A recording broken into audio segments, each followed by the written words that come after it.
Welcome to our second session. If you are just joining us, we are looking at a very interesting topic of talents.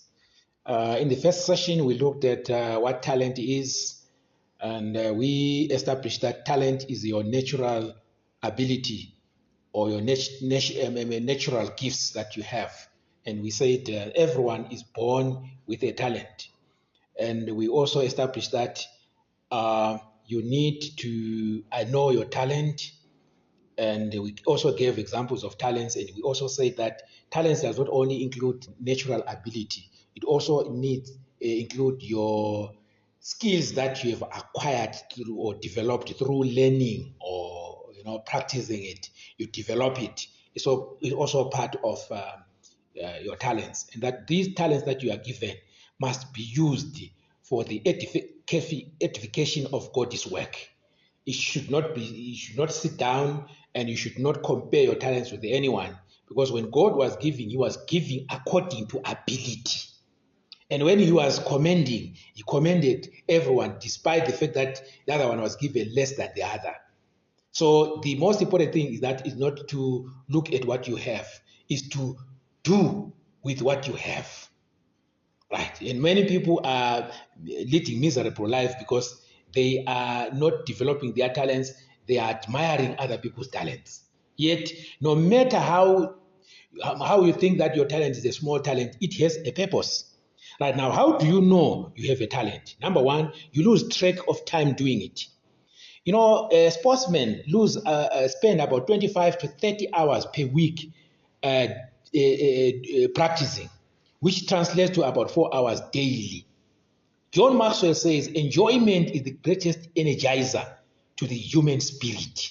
The only way to do great work is to enjoy what you do. These were the words of Steve Jobs. Right. Number two, people constantly comment on it.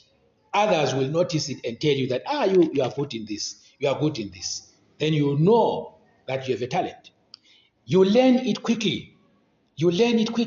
Fish never enroll for swimming lessons, and birds don't enroll for flying lessons. They just fly and they just swim. They are wired for that.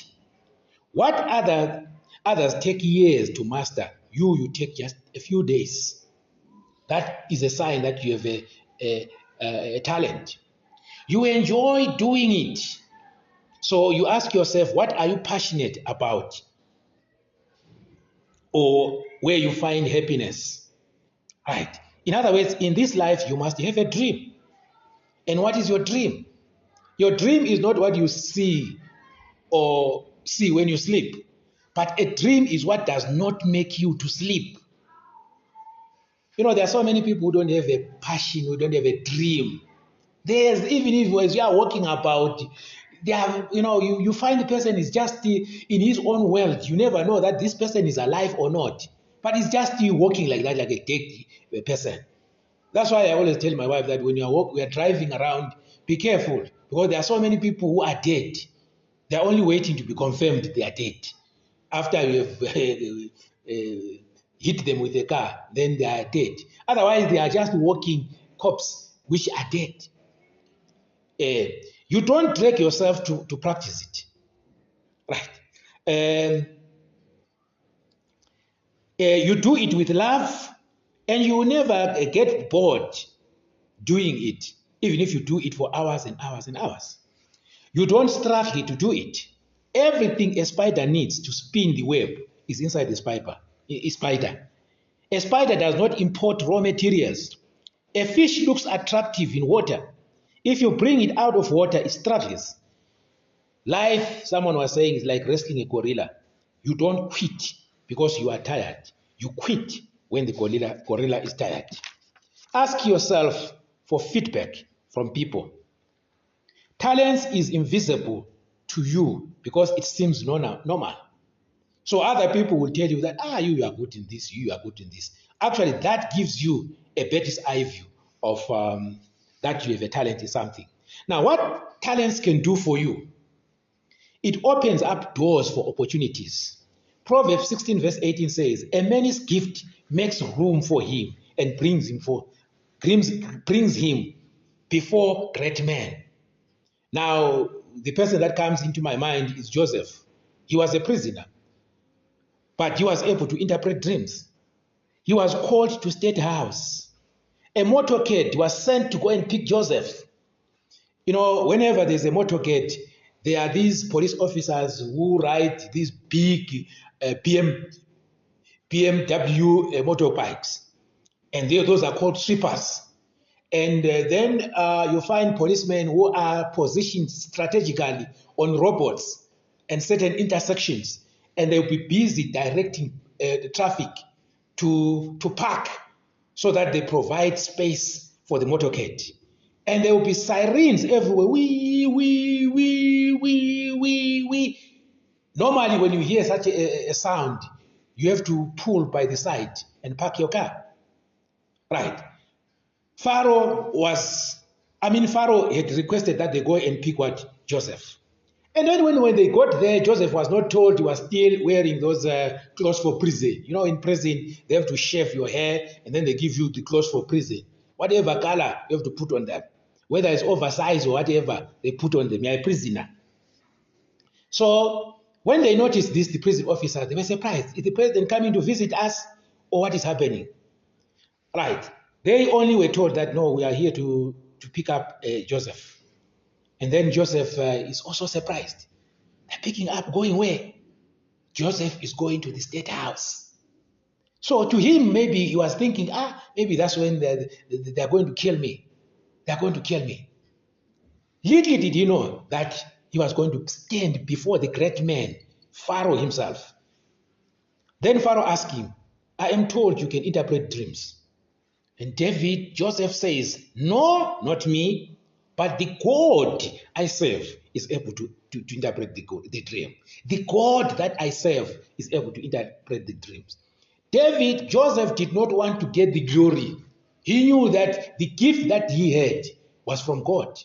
And most of us, if it was me, I would have beaten my chest and say, yes, that is the job that I know, that I can do that very well. I know how to do it. But Joseph knew the source of his powers.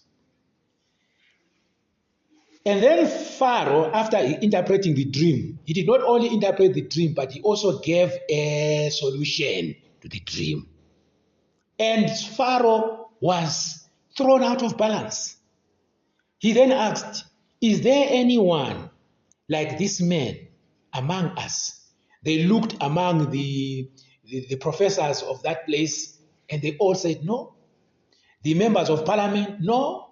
The professors of that by then, no. You know, the doctors and every engineers, all of them, they said no. And then Pharaoh said, from today, this man is going to be second in charge. In other words, he was now becoming the vice president of the whole country. So the Bible says, a man's gift makes room for him and brings him to great men. Right. So that is what is important. Your dream can bring you before great men. Right. There's another verse which says, Proverbs 22 verse 29. Do you know someone skilled in their work? They will serve before kings. They will not serve before officials of low ranks. And the person that comes into my mind is David. He was called by Saul when Saul was afflicted by an evil spirit from the Lord. If you read 1 Samuel 16 verse 17 to 23, Saul said, find someone who can play well and play the music well, so that when he plays this music, this evil spirit that is tormenting him would depart. Then another servant says, I have seen a son of Jesse of Bethlehem who knows how to play the music. He is a brave man, a warrior. He speaks well and is fine looking man, and the Lord is with him. David came to Saul, ministered through music. Saul liked him very much, and David became one of his armor bearers. Saul sent a word to Jesse, the father, allow David to remain in my service, for I am pleased with him. It was because of the gift that he had. So polish your talent until you don't need introduction. Know your stuff. Don't be full of excuses even in your business. I thank you. We'll stop here for now.